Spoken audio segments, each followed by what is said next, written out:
After last week's debacle that made me question my love for pro wrestling in general, I think it is time that we take a look at some of the reasons that Survivor Series actually has lasted as long as it has. When done properly, which is asking a lot for Survivor Series to be fair, but when done properly, a strong Survivor Series performance can be a launching point for a wrestler. It is a true breakout performance in a very literal sense, and while it is certainly no guarantee that the momentum generated from such a performance will last until the Royal Rumble, or even the end of the year in some cases, that doesn't make the performance on that cozy November night any less special. Enjoy your turkey, Americans! I'm Tempest hailing from partsFUNknown, and these are the 10 greatest Survivor Series performances of all time. But before we get on with this list, please make sure that you like this video, subscribe, and enable notifications to always on so you never miss a fun list just like it. And make sure you check out the latest special edition of Survival Series featuring the Bullet Club, naming every member of the Bullet Club.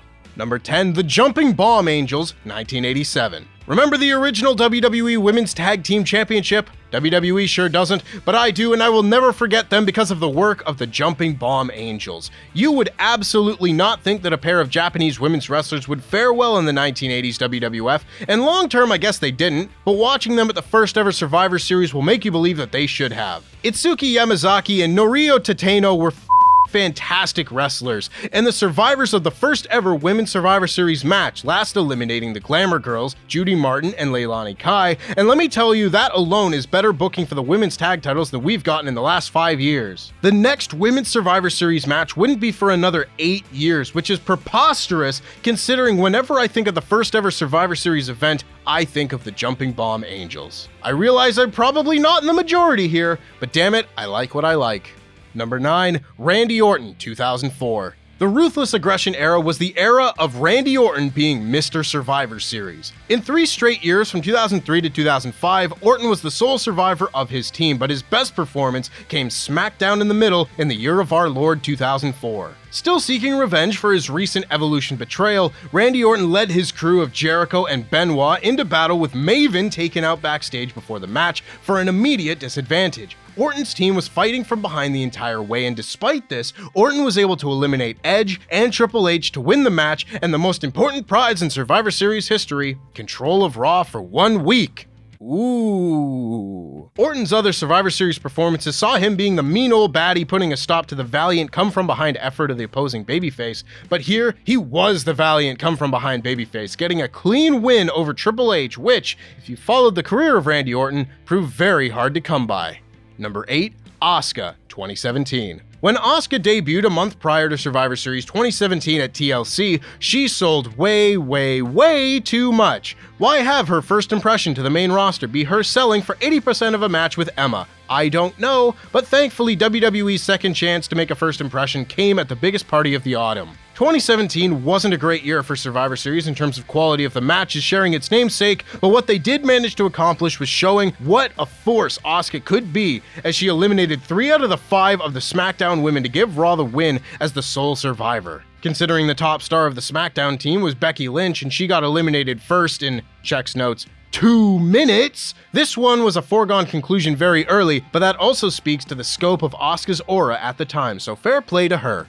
Number 7, Roman Reigns, 2013. I love talking about this match because I loved Roman Reigns until WWE replaced his code with John Cena's and hit enter. This was the start of the you gotta make Roman look really strong era, and I don't know if there has ever been a night where Roman looked stronger than this pre-character change. Maybe the 2014 Rumble, but that's it. The Shield immediately goes down a man as Ambrose goes out early, and from there it is a bad time for the bad guys until Roman turns his swagger up to 11. He beckons to Rey Mysterio that he came all the way back just to get jobbed out, and then beats 4 out of the 5 good guys to walk away the sole survivor.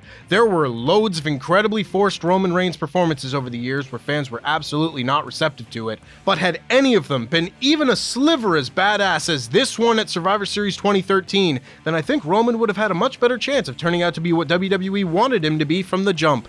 Number 6, Seth Rollins, 2014. Speaking of the Shield, after Seth Rollins stuck the chair-shaped knife in Roman Reigns' back, his major assignment for Survivor Series was to keep the Authority in power. The main event of Survivor Series 2014 is a sensational match, and it would not be half of what it was without the efforts of Seth Rollins and another man who you might hear about later. This is one of the only entries on this list that isn't based off a dominant performance with loads of eliminations, but rather the quality of work that was on display. I mean, really, Seth only has one elimination in this match, and it's pinning John Cena after Big Show turned on him. But the final stretch with Seth Rollins fighting to keep the Authority from certain damnation is one of the best mini matches to end a Survivor Series match there has ever been. And while Seth may have failed to stop Sting from banishing his bosses, it turns out it was merely a month-long sabbatical anyway, while his performance has stood the test of time.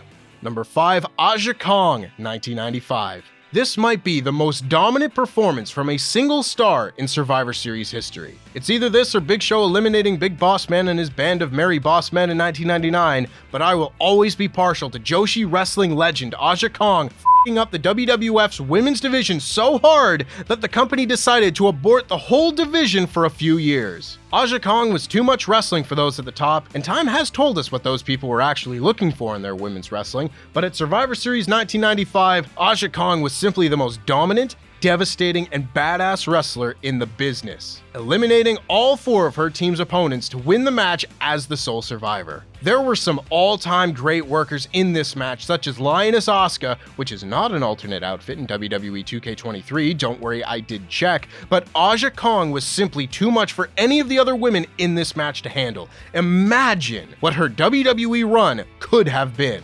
Number 4, Keith Lee, 2019. Speaking of what ifs, bask in the glory that is Keith Lee's performance at Survivor Series 2019. Keith Lee didn't win this match, in fact he only got 1 elimination, but when this match was over, all anyone could talk about was this mountain of twisted steel and snuggle appeal. The final stretch of this match with Keith Lee and Roman Reigns is electric, the kind of lightning in a bottle feeling that WWE so wishes they could manufacture on demand, with that kick out of the Spirit Bomb in particular feeling like the biggest near fall of WWE's whole year. The streets were not high on WWE at this point after Hell in a Cell and Crown Jewel and the Kofi thing and, well, most of 2019, but this match and Keith Lee's performance in this match made everyone forget about all of that, if only for a half hour. In a perfect world, this was a star-making performance for Keith Lee that would have launched him towards WrestleMania matches with Brock Lesnar, Walter, Roman Reigns, and all other opponents that would have been worthy of basking in his glory.